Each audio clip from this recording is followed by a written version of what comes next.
तो हेलो बच्चों, स्वागत है आपका फिर से क्लास 10th के चैप्टर नंबर 2 में।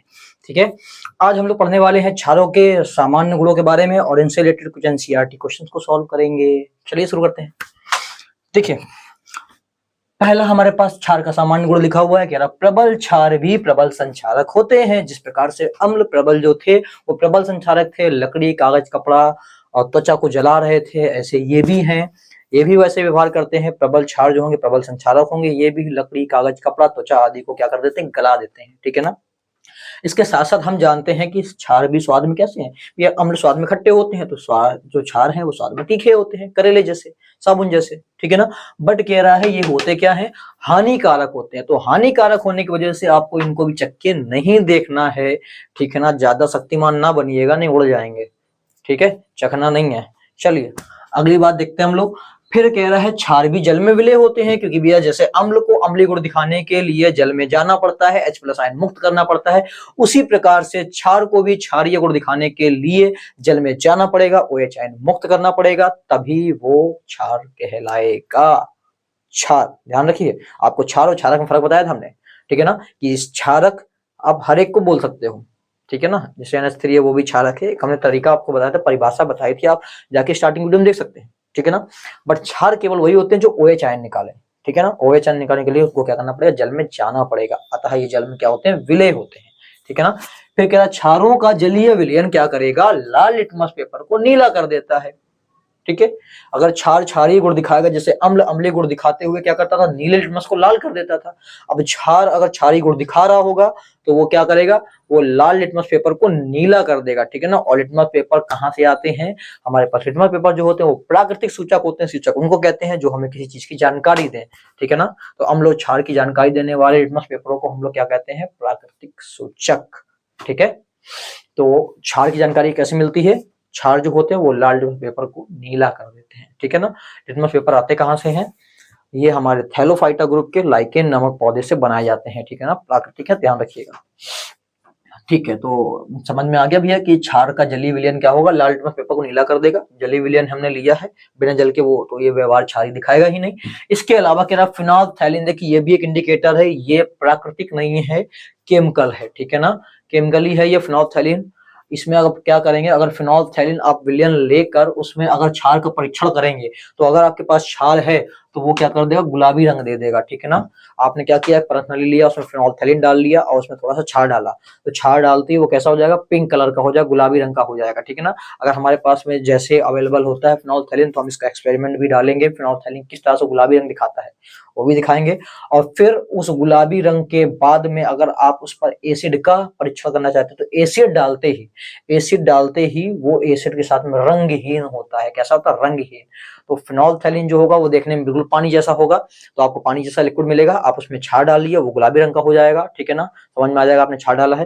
फिर आप उसमें एसिड डालिए, एसिड डालते ही वापस से वो पानी जैसा हो जाएगा। इसका मतलब समझ में आ जाएगा आपने एसिड डाला है। ठीक है ना, क्योंकि एसिड में कैसा देगा, रंगहीन, कोई भी कलर नहीं होगा, वापस से पानी जैसा वो हो जाएगा। ठीक है, ध्यान रखिएगा। फिर अगला क्वेश्चन हमारे पास यहाँ पर देख रहे हैं, क्षार जो है साबुन की तरह चिकने होते हैं।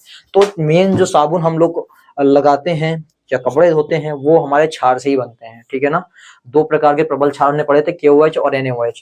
KOH से बनने वाले साबुन जो हमारे हैं वो मृदु साबुन होते हैं, जिनको हम लगाते हैं अपने शरीर पर। ठीक है ना, वो जो साबुन आता है ना, ब्रिज का है, शैम्पू है, या फिर कौन सा और साबुन जो आते हैं, डेटॉल्स का हो गया, या फिर हमारा कह सकते हैं लाइफ बॉय साबुन हो गया। ठीक है ना, या जो भी साबुन हम आपके पास में आता है। ठीक है, नहाने वाला, तो नहाने वाले साबुन में पोटेशियम वाला क्षार यानी कि KOH पड़ा होता है, और कपड़े धोने वाले में NaOH वाला क्षार यानी सोडियम वाला क्षार होता है। ठीक है ना, जिससे हम लोग कपड़े धोते हैं। जो घड़ी का आता है हमारे पास में, है ना, कपड़े धोने वाला, निरमा का आता है, रिन आता है। ठीक है ना, तो वो सारे क्या, कपड़े धोने वाले। तो कपड़े धोने वाले साबुनों में NaOH और नहाने वाले साबुनों में KOH पड़ा होता है। ठीक है, बात ध्यान रखिएगा। तो साबुन क्या होते हैं, साबुन क्या चिकने होते हैं, क्षार क्यों, क्योंकि आप जानते हैं साबुन चिकने होते हैं, और चिकनापन किस वजह से आता है, क्षार की वजह से। क्षार भी क्या होंगे, चिकने ही होंगे।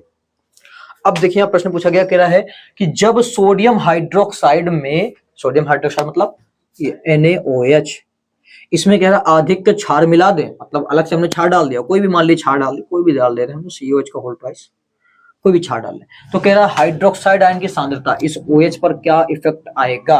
तो जरा आप बताइए, जानते हैं कि जो क्षार है उसके पास तो OH होता ही है, वो इसीलिए क्षारीय है क्योंकि वो OH आयन मुक्त कर रहा है जल में। आप उसमें और क्षार डालेंगे तो वो और OH मुक्त कर देगा, ये वाले मुक्त करेगा, तो OH की संख्या बढ़ जाएगी नहीं बढ़ जाएगी ना, बढ़ जाएगी ना, सिंपल सी बात है, OH की संख्या बढ़ेगी, सांद्रता भी बढ़ जाएगी। तो वही लिखा हुआ है कि क्षारक जो है हाइड्रोक्साइड आयन की संख्या बढ़ा देता है। कोई भी आप क्षारक डालेंगे तो वो OH की संख्या क्या कर देगा, बढ़ा देगा, जिसकी वजह से उसकी सांद्रता भी बढ़ जाती है। ठीक है ना, सांद्रता मतलब गाढ़ा। कह रहा क्या क्षारकीय विलयन में H+ आयन होते हैं? कोई एक क्षारीय विलयन है हमारे पास में, इसको मान लीजिए NaOH को हमने जल में डाला और जल में डालते ही भैया ये किसमें टूट जाएगा, Na+ aqueous plus OH- aqueous, इसमें टूट गया। तो कह रहा है क्या इसमें H+ आयन होंगे? होंगे, अगर होंगे तो पूछ रहा है फिर ये क्षारीय क्यों है, क्षारीय गुण क्यों दिखा रहा है, क्योंकि जिसमें H+ होता है वो तो अम्लीय हो जाता है। तो अगर इसमें H+ है तो क्षारीय क्यों है ये? तो पहले हम ये समझते हैं H+ है कि नहीं है। बिल्कुल, क्या लिखा है हमारे पास, कह रहा हाँ क्षारकीय विलयन में H+ आयन होता है जो जल के अणुओं से आते हैं। जो जल के अणु हैं ये जल भी किसमें टूट सकता है, जल के अणु जो है HOH, देखिए H2O लिखा हुआ है, इसको हम लोग H+ और OH- में तोड़ सकते हैं, तोड़ सकते हैं। बट जल के 55 लाख अणुओं में से केवल एक अणु ही ये काम करता है जो H+ आयन निकालता है। तो सोच लीजिए 55 लाख अणु जल के होंगे, इनमें से एक H+ निकल रहा है। ठीक है ना, H+ आयन तो है बट एक निकल रहा है 55 लाख में, और क्षार थोड़ा सा डाला तो जाने कितने OH आयन दे दिए उसने, है ना। तो क्या होगा कि H+ आयन तो होगा बट H+ आयन की संख्या, उनकी सांद्रता इतनी ज्यादा कम है OH की संख्या में कि भैया H+ को तो पता ही नहीं चलेगा हम है भी, है ना। जस्ट ऐसा ही कुछ हो गया कि मान लीजिए एक गिलास पानी है, उसमें एक चम्मच या एक कण हमने चीनी का एक कण लिया, उसको डाल के मिला दिया, आपसे कहा ये लीजिए गजब का शरबत। आपको उसके वो जो हमने पानी में एक कण चीनी का डाला है वो कण बिल्कुल समझ में भी नहीं आएगा कि इसमें ये पड़ा हुआ भी है, बस वैसे ही कुछ इसके हाल हैं H+ के। ठीक है ना, इतने सारे OH की तुलना में 55 लाख अणुओं में से एक H+ निकल रहा है, जिसकी वजह से OH की संख्या इतनी ज्यादा होती है कि H+ को समझ में नहीं आता कि हम हैं भी। ठीक है ना, तो जो संख्या में ज्यादा वही अपना गुण दिखाएगा, वो या ज्यादा है तो वैसा क्या दिखाएगा, विलयन जो होगा हमारा क्षारकीय गुण दिखाएगा। ठीक है ना, तो लिखा हुआ है कि हाँ क्षारकीय विलयन में H+ आयन होता है जो जल के अणुओं से आते हैं, किंतु विलयन में H+ आयन की जो सांद्रता होती है वो OH आयनों की सांद्रता से कम होती है, अतः विलयन कैसा होता है, क्षारकीय। ठीक है, फिर कह रहा अपच के उपचार के लिए किस औषधि का प्रयोग किया जाता है। अपच मतलब जब हम लोग कुछ ऐसा फूड खा लेते हैं जो पेट में जाके पच नहीं पाता सही से, तो हमें अपच हो जाती है। ठीक है ना, जलन होती है पेट में। उस समय होता क्या है, पेट हमारा ज्यादा हाइड्रोक्लोरिक एसिड रिलीज कर देता है। जब उसने ज्यादा HCl रिलीज किया तो पेट की दीवारों पर क्या होगा, एक जलन पैदा होगी, तो उसको बोल देते हैं हम लोग अपच। ठीक है ना, अब वहां पर हम लोग क्या करते हैं, एंटासिड नामक दवाई आती है, इसको फांक लीजिए बढ़िया सा पानी के साथ में, जैसे ही आप खाएंगे पानी के साथ में जाते ही ये एंटासिड कैसा होता है, क्षारीय, क्षारकीय गुण दिखाएगा अपना, और क्षारकीय गुण दिखाते हुए वो जाके पेट की अम्लीयता को खत्म कर देगा। ठीक है ना, तो आपको क्या होगा, आराम मिल जाएगा। तो अपच के उपचार के लिए ध्यान रखिएगा, एंटासिड का प्रयोग किया जाता है। ठीक है, अब जल्दी से इसका स्क्रीनशॉट ले लीजिए, एक क्वेश्चन और है हम लोग उसको भी देख लेते हैं जल्दी से। तो आप लोगों ने स्क्रीनशॉट ले लिया होगा, चलिए देखते हैं इसके नेक्स्ट क्वेश्चन को। तो देखिए अगला प्रश्न हमारे पास लिखा हुआ है, कह रहा है आश्रित जल विद्युत का चालक नहीं होता है जबकि वर्षा का जल होता है, क्यों। तो पहले यहाँ समझिए आश्रित जल क्या है। जब भी आप पानी को लेकर उसको बॉईल कर लेते हैं, गर्म कर लेते हैं, तो उसकी सारी गैसें उड़ जाती हैं। ठीक है ना, जो भी उसमें अशुद्धियां या गैसें जो होती हैं, ऑक्सीजन कार्बन डाइऑक्साइड सारी क्या होती है, उड़ जाती है। अब जो जल आपको मिला है गर्म किया हुआ जल, उसको बोलते हैं हम लोग आश्रित जल। कह रहा है अगर उसमें हम विद्युत धारा प्रवाहित कराएंगे तो धारा नहीं बहेगी। अब एक बात बताइए, आश्रित जल में आपने देखा कि जो गैसें थी वो भी आपने उड़ा दिया। ठीक है ना, अब इसमें बताइए किसी प्रकार के आयन है क्या, ना तो H+ आयन है ना तो OH- आयन है, मतलब कि अम्लीय या क्षारीय किसी प्रकार का गुण वो नहीं दिखाएगा, और जो अम्लीय क्षारीय गुण नहीं दिखा रहा उसमें धारा कैसे बह जाएगी, इसलिए शुद्ध जल में उसमें धारा नहीं प्रवाहित होती, आश्रित जल में धारा प्रवाहित नहीं होती है। लेकिन अगर वर्षा के जल की बात आती है तो आप जानते हैं कि वर्षा ये वायुमंडल में क्या है, बहुत सारी CO2 है।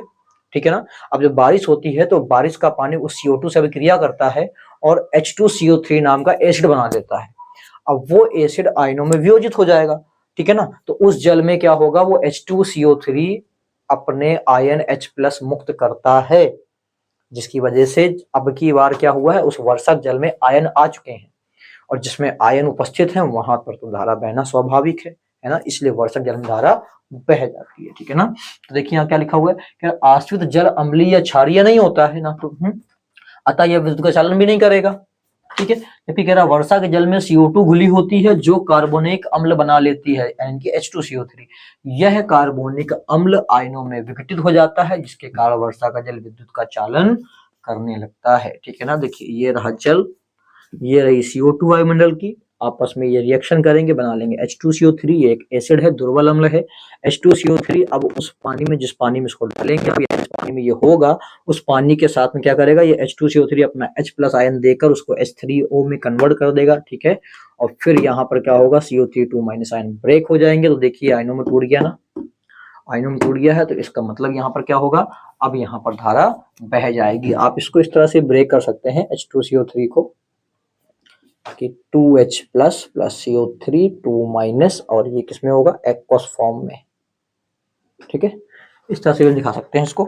तो देखिए आयनों में वियोजित हो गया ना, तो आयनों में वियोजित हो गया, अतः ये क्या करेगा, ये विद्युत का चालन करेगा। ठीक है ना, तो समझ में आ गया होगा वर्षक जल विद्युत का चालन क्यों करता है और आश्रित जल क्यों नहीं करता। आश्रित जल को भी क्लियर कर लिया होगा आप लोगों ने, इसका भी स्क्रीनशॉट ले लिए जल्दी से। तो उम्मीद करते हैं आज का टॉपिक भी आपको समझ में आ गया होगा, क्षारों के सामान्य गुण आपको अच्छे से क्लियर हो गए होंगे। अगली वीडियो में हम लोग अम्लों के रासायनिक गुण और क्षारों के रासायनिक गुणों के बारे में बात करेंगे। ठीक है ना, कि वो केमिकल रिएक्शन किस प्रकार से देते हैं। ठीक है ना, अगर आपको वीडियो अच्छी लगी हो तो आपको करना क्या है, वीडियो को ज्यादा से ज्यादा शेयर कीजिए ताकि और लोग भी बढ़िया से केमिस्ट्री को सीख सकें। अपने अच्छे से नोट्स बनाइए ताकि आपको पेपर में कभी भी प्रॉब्लम ना हो। नोट्स बनेंगे आपके अच्छे से तो आप हर एक क्वेश्चन को आराम से ढूंढ सकते हैं, पढ़ सकते हैं। हम लोग यहाँ पर सब चीज लिख कर आपको दे रहे हैं। ठीक है ना, ताकि आप आराम से स्क्रीनशॉट लेकर हर एक चीज को बाकायदा सही से लिख सकें। ठीक है ना, तो ऐसी वीडियो के लिए बने रहिए हमारे साथ में। आप लोगों से मिलते हैं हम लोग नेक्स्ट वीडियो में।